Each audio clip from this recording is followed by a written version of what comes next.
નમસ્કાર મિત્રો, આજે ફરી એકવાર હું આપની સમક્ષ કવિતા લઈને આવી છું, જેમાં ચંચળ મનની વાત કરવામાં આવી છે. મન કેવું છે? તો આપણે સૌ કહેતા હોઈએ છીએ કે મન ચંચળ છે. જે વ્યક્તિ પોતાની ઇન્દ્રિયોને સ્થિર કરી દે છે તે વ્યક્તિ સંસારના પરમ સુખને પામી શકે છે. પરંતુ ચંચળ મનને સ્થિર રાખવું ઘણું મુશ્કેલ છે. મિત્રો, મારી આજની કવિતા આવા જ ચંચળ મન ઉપર છે. તો ધ્યાનથી સાંભળજો કવિતા ચંચળ મન.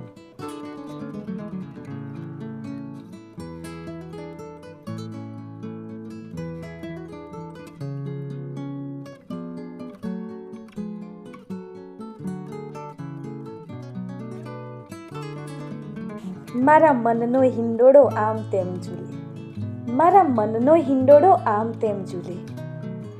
ક્યારેક આગળ આવીને મનમાં હરખાય, ક્યારેક પાછળ સરકીને મનમાં રૂંધાય, તો ક્યારેક થંભીને મનમાં રોકાય. મારા મનનો હિંડોળો આમ તેમ ઝૂલે. ક્યારેક બની જાય મનનો માલિક, તો ક્યારેક બની જાય મનનો ગુલામ. ક્યારેક કરે મનમાની, ક્યારેક કરે આનાકાની. ક્યારેક સિંહની જેમ ગરજે, ક્યારેક સાપની જેમ સળગે. ક્યારેક ભમરો બનીને ભમે, ક્યારેક બાળક બનીને રમે, તો ક્યારેક કોયલ બનીને ગુંજે. મારા મનનો હિંડોળો આમ તેમ ઝૂલે. ક્યારેક મનની આંખોથી વાંચે, ક્યારેક મનને ધૂંધળું કરે. ક્યારેક ઠંડુ બનીને મનને કુલર કરે, ક્યારેક ગરમ થઈને મનને હીટર કરે. ક્યારેક હસીને પોતાને નચાવે, ક્યારેક રડીને જીવતે નરક મનાવે. ક્યારેક ગભરાઈને કુદરત પર શંકા કરે.